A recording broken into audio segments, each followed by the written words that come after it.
Hi friends, હું છું ભાવેશને આજે આપણે 3 થી 4 વર્ષની છોકરીનું આપણે ફ્રોક બનાવવાનું છે. એકદમ સહેલી રીતે અને એકદમ સરળ રીતે તે આપણે ફ્રોકને કોઠો કઈ રીતે કટિંગ થાય, નીચેની ઝૂલવાળી જે ચપટીવાળું છે એ કઈ રીતે કટિંગ થાય તે આપણે સીવણ ક્લાસમાં શીખીએ. ભાવેશ લેડીઝ ટેલર તમે યુટ્યુબ પર સર્ચ કરશો સીવણ ક્લાસનું ગમે તે કામ આપણી ચેનલ ઉપર મળી જશે. બ્લાઉઝ, ડ્રેસ, ઠેલા ઠેલી, ચણિયાચોળી, વન પીસ જે પણ શીખવું હશે મળી જશે. આપણા વધારાનું કાપડ છે તે લઈ લેવાનું છે. આ રીતે આપણે ડબલ મૂકી દેવાનું છે. તેનું માપ જોઈ લઈએ. લંબાઈ 21 છે, શોલ્ડર 9.5 છે, ગળું છે આગળનું 4.5 છે, પાછળનું 2.5 છે, કમર 19 છે અને ચેસ્ટ 21 છે. એ માપ છે. હવે આપણે આગળ પહેલાં નીચે માર્કિંગ કરી દઈએ. સીધું સ્ટ્રેટ કાઢવાનું છે કોઠો, એટલા માટે કોઠો આપણે 10નો મૂકવાનો છે. એટલે અહીં આગળ 10 મૂકી દેવાનું ને અહીં આગળ આપણે મૂળો 3.5નો કાઢ્યો છે. શોલ્ડર આપણે અહીં આગળ 4.5 મૂક્યો છે.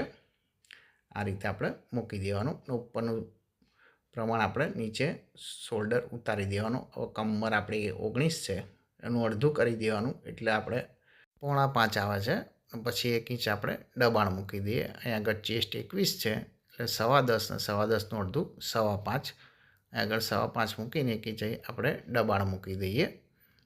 ત્યાર પછી આપણે અહીંથી માર્કિંગ કરી દેવાનું. બેને ક્રોસમાં સેટ કરી દેવાનું અને મૂળાને આપણે આગળ રાઉન્ડ શેપ આપી દેવાનો. આ રીતે આપણે કમ્પ્લીટ થઈ ગયું. હવે આપણે અહીંથી કટિંગ કરી દઈએ. આ રીતે આપણે અહીં આગળ શોલ્ડર કટિંગ કરી દેવાનો છે અને મૂળાનો ભાગ આપણે અહીં આગળ રાઉન્ડ શેપમાં આ રીતે કટિંગ કરી દઈએ. હવે આપણે આગળનો ભાગ છે એને આપણે થોડું ગાળી લેવાનું છે, એ તમને આગળ બતાવું.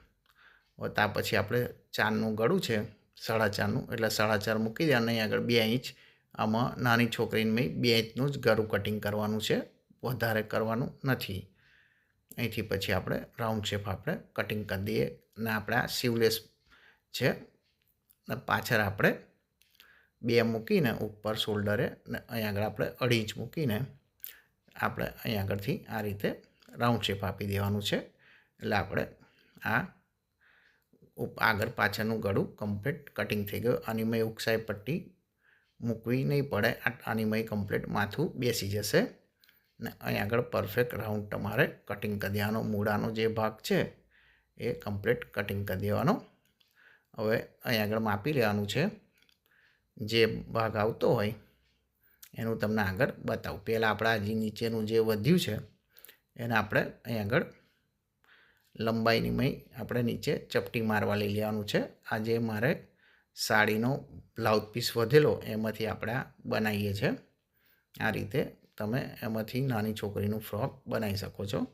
હવે આપણે ઉપર 10 મૂકેલું એટલે આપણે આગળ 10.5 મૂકીને આપણે અહીં નીચે 21.5 મૂકી દેવાનું છે નીચે વારવા માટે.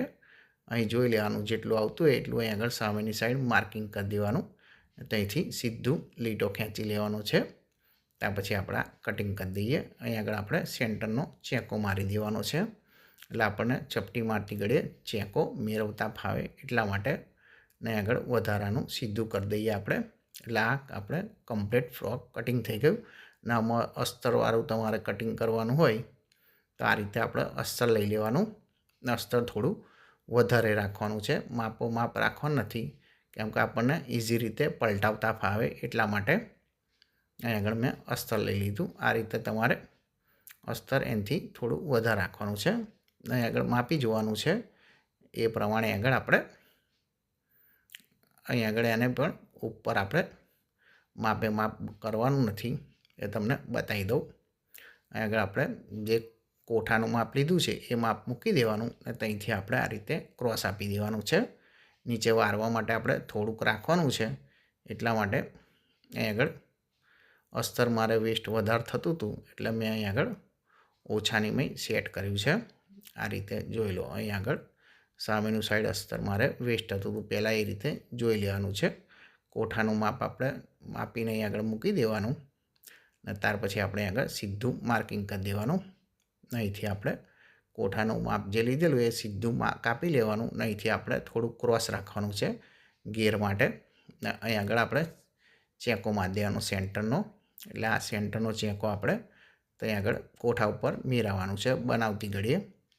આ આપણે કમ્પ્લીટ નીચેનો ગેર કટિંગ થઈ ગયો અને ઉપરનો કોઠો કટિંગ થઈ ગયો. હવે આપણે બનાવતા શીખીએ. અહીં આગળ આપણે આગળનો ભાગ લઈ લઈએ, નીચે અસ્તર મૂકી દેવાનું છે અને ઉપર આપણે આ ઊંધું મૂકી દેવાનું છે. સાડીનું કાપડ પાતળું છે એટલા માટે મેં અસ્તર મૂક્યું છે. નીચે આપણે ઉપર ઊંધું મૂકવાનું અને નીચે આપણે છતું રાખવાનું. એ રીતે અસ્તર ઉપર પહેલાં આપણે અહીં આગળ ગળામાં ચાપનું મશીન મારી દેવાનું છે એટલે કાપડ આગું પાછું ખસે નહીં. ત્યાર પછી આપણે મૂળાનો ભાગ જે છે તો અહીંયા બી આપણે પલટાઈ દેવાનું છે એટલે ત્યાં પણ બે સાઈડ સામાસામીનું મારી દેવાનું છે. આ રીતે વધારાનું આપણે કટિંગ કરી દઈએ. ચેનલ ઉપર નવા આવ્યા હોય તો ચેનલ સબસ્ક્રાઈબ કરી દેજો. ગુજરાતીમાં સીવણ ક્લાસના વિડીયો આપણી ચેનલ ઉપર મળતા રહેશે. સાવ સહેલા અને એકદમ ઇઝી રીત ને બહુ આપણે ટાઈમપાસ કરતા નહીં, ડાયરેક્ટ આપણે શીખવાડવાની જ વાત કરીએ છીએ. એટલા માટે ચેનલ ઉપર નવા આવ્યા હોય તો ચેનલ સબસ્ક્રાઈબ કરી દેજો. હવે આપણે આ રાઉન્ડ શેપ છે ત્યાં આગળ આપણે આ રીતે ચેકા મારી દેવાના એટલે કાપડ પકડાય નહીં ને તમારે એકદમ ઇઝી રીતે પલટાઈ જાય. એટલા માટે અહીં આગળ રાઉન્ડ શેપ પડતા હોય ત્યાં આગળ બધે ચાપનું કટિંગ કરી દેવાનું. જે તમારે સિલાઈ કટિંગ ના થવી જોઈએ, ખાલી કાપડ જ કટિંગ થવું જોઈએ. ત્યાર પછી આપણે અહીંથી આ રીતે બહાર કાઢી લેવાનું છે. એ રીતે આને પણ બહાર કાઢી લેવાનું છે. આ રીતે તમારે બે સાઈડનું કમ્પ્લીટ કાઢી લેવાનું અને ત્યાર પછી આપણે કમ્પ્લીટ અહીં આગળ કમ્પ્લીટ કાપડ કરી દેવાનું છે અને ત્યાર પછી આપણે અહીં આગળ મશીન મારી દેવાનું છે. ધારનું મશીન મારી દેવાનું. આ રીતે આપણે અહીં આગળ ધાર ઉપર મશીન મારી દઈએ.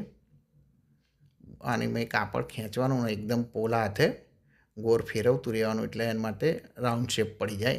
એની જાતે જ તમારે કાપડ આ રીતે ફેરવતું રહેવાનું એટલે એના માટે રાઉન્ડ શેપ પડે. અમુકનું ગળું ખેંચાઈ જતું હોય છે એટલે કાપડ ખેંચતા હોય એટલે કાપડ તમારે ખાલી ફેરવવાનું. જે પ્રમાણે શેપ આવતો હોય એ પ્રમાણે કાપડ ફેરવવાનું હોય છે. જો આ રીતે તમારે ઉપર હાથ મૂકીને આમ કાપડ ફેરવવાનું એટલે તમારે કાપડ ગળું ખેંચાઈ ના જાય. એક સાઈડ થઈ જતું હોય અમુકને આમરોટે ચડી જતી હોય છે. એ આની તમારે થશે નહીં. કાપડ તમારે આ રીતે ફેરવતું રહેવાનું એટલે પરફેક્ટ તમારે બેસી જાય. આ તમારે કમ્પ્લીટ ગળું ને મૂળો કમ્પ્લીટ પલટાઈ ગયો. આપણે શોલ્ડર પર મશીન મારી દઈએ અને અહીં આગળ આપણે વધારાનું અસ્તર કમ્પ્લીટ થાપી દેવાનું છે.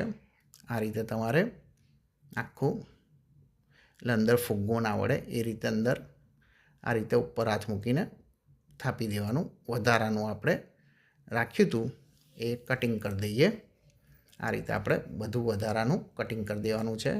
પાછળનો ભાગ તમારે આ જ રીતે પાછળનો પણ ભાગ બનાવી દેવાનો છે. આપણે કમ્પ્લીટ કટિંગ થઈ ગયું. ઉપર શોલ્ડરે પણ કટિંગ કરી દેવાનું છે. આ રીતે આપણે આગળનો ભાગ ને પાછળનો ભાગ બનાવીને રેડી કરી દેવાનું. મેં આગળ પાછળનો ભાગ બનાવી દીધો. હવે આપણે ડાયરેક્ટ શોલ્ડર જોઈન્ટ કરી દેવાના છે. અને શોલ્ડર જે હોય તમારે ચાપનું આગળ મશીન મારીને શોલ્ડર જોઈન્ટ કરી દેવાના છે. ને વિડીયો પસંદ આવ્યો હોય તો લાઈક કરી દેજો. ને તમારા મિત્ર કાં તો સગા સંબંધી સીવણ ક્લાસનું કામ શીખતા હોય તેની જોડે શેર કરી દેજો. તેમને પણ આ રીતનું સીવણ ક્લાસનું કામ શીખવા મળે. એટલા માટે હવે આપણે આગળ આ શોલ્ડર જોઈન્ટ થઈ ગયા. આપણે અહીં આગળ નીચેનો હવે જે આપણે ચેકો મારેલો એ મારીશું. પછી આપણે આ નીચેનું લઈ લઈએ ને આપણે એના કોઠાના માપ અસ્તર રાખ્યું હતું એ તમને આગળ બતાવું છું. પહેલાં આપણે નીચેની આગળ કિનારી વારી દેવાની છે. આ રીતે મારે અહીં આગળ ધારી આવે છે કિનારી એટલે મેં સિંગલ વારી, તમારે ડબલ વારી દેવાની ધારી ના હોય તો. હવે આપણે અહીં આગળ આ જે ચેકો દેખાય છે ચેકા ઉપર તમારે ચેકો મેળવવાનો છે એ પણ તમને બતાવી દઉં. અહીં આગળ ઉપર છતું રાખવાનું છે આ રીતે. તમારે અહીં આગળ 1.5 ઇંચ જેટલું પહેલાં સીધું જવા દેવાનું છે કેમ કે દબાણની દબાઈ જાય એટલા માટે. એની ચપટીઓ આપણે દબાણની જરૂર નથી. આપણે અહીં આગળ આ રીતે ચપટીઓ મારતું રહેવાનું છે. ગમે તે એક જ સાઈડ મારવાની છે, બેવ સાઈડ મારવાની નથી. આપણી સાઈડ જ ચપટી આ રીતે પાડતું રહેવાનું છે. અને અહીં આગળ હવે ચેકો આવી ગયો એટલે ચેકો આ રીતે મેળવીને એની ઉપર ચપટી મારી દે એટલે કાપડ ગમે તે એક સાઈડ જતું ના રહે. એટલા માટે આપણે ચેકાનો ઉપયોગ ખાસ કરવાનો છે, કેમ કે પછી કાપડ એક સાઈડ વધારે જતું રહે ને એક સાઈડ ઓછું રહે, એક સાઈડ નાની ચપટીઓ મારવી પડે. એના કરતાં બેટર છે કે તમે ચેકા ઉપર કામ કરશો તો તમારે પરફેક્ટ એક ધારી બેવ સાઈડ ચપટીઓ આવશે. આ રીતે આપણે આની અસ્તર ઉપર કમ્પ્લીટ આ રીતે ચપટીઓ મારી દેવાની છે. હવે આપણે કોઠાનું અહીં આગળ જે ચેકો મારેલો કોઠા ઉપરનો એ પહેલાં અહીં આગળ મેળવી દેવાનો. ત્યાર પછી આપણે આ રીતે ઉપર મશીન મારી દેવાનું છે ચાપનું. આ રીતે તમારે ચાપનું જ મશીન મારતું રહેવાનું છે. ખાસ તમારે નીચેની સાઈડ જોતું રહેવાનું છે, કાપડ અંદર દબાઈ ના જાય સિલાઈની વહી, નીકળ તમારે પાછું ખોલવું પડે. હવે આપણે અહીંથી ખોલી નાખવાનું છે આ રીતે. એ રીતે તમારે બીજી સાઈડ પણ લગાવી દેવાનું છે. આપણે બેવ સાઈડ કમ્પ્લીટ લગાવી દીધું. હવે ત્યાર પછી આપણે ઉપર ચાપનું મશીન મારી દેવાનું છે આ રીતે. એટલે એનો સાદો એક સાઈડ ગમે તે પડી રહે એટલા માટે આપણે આ રીતે ઉપરની સાઈડ જ તમારે સિલાઈ આવશે. ઉપરની સાઈડ જ તમારે ચાપનું મશીન મારવાનું છે આ રીતે. હવે તમારે દબાણ હવે આપણે ફિટિંગ કરી દેવાનું છે અનિમય. આ રીતે તમારે હવે આપણે એક ઇંચ આપણે દબાણ લીધેલું એટલે એક ઇંચ તમારે આગળ દબાઈ દેવાનું છે. આશરે અહીં આગળ 1 ઇંચ જેટલું તમારે માર્કિંગ કરીને દબાવવું હોય તોય દબાઈ દેવાનું. આપણે 1 ઇંચનું આપણને આઈડિયા હોય કે આટલું 1 ઇંચ થાય એ પ્રમાણે આમાં દબાઈ દેવાનું છે. અને આ રીતે અસ્તરને કાપડ પકડીને અહીં આગળ નીચેના ગિયરમાં સીધું મશીન નીચે ઉતારી દેવાનું છે.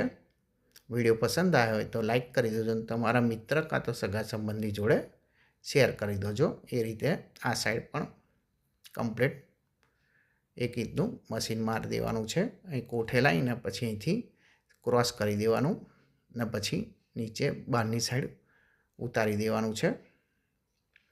આ રીતે પરફેક્ટ તમારે બનીને તૈયાર થઈ જશે.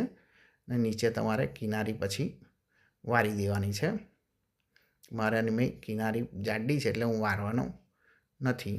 અહીં આગળ આપણા ફ્રોક બનીને કમ્પ્લીટ તૈયાર થઈ ગયું. હવે એક નવા વિડીયો સાથે મળીશું. Thank you for watching.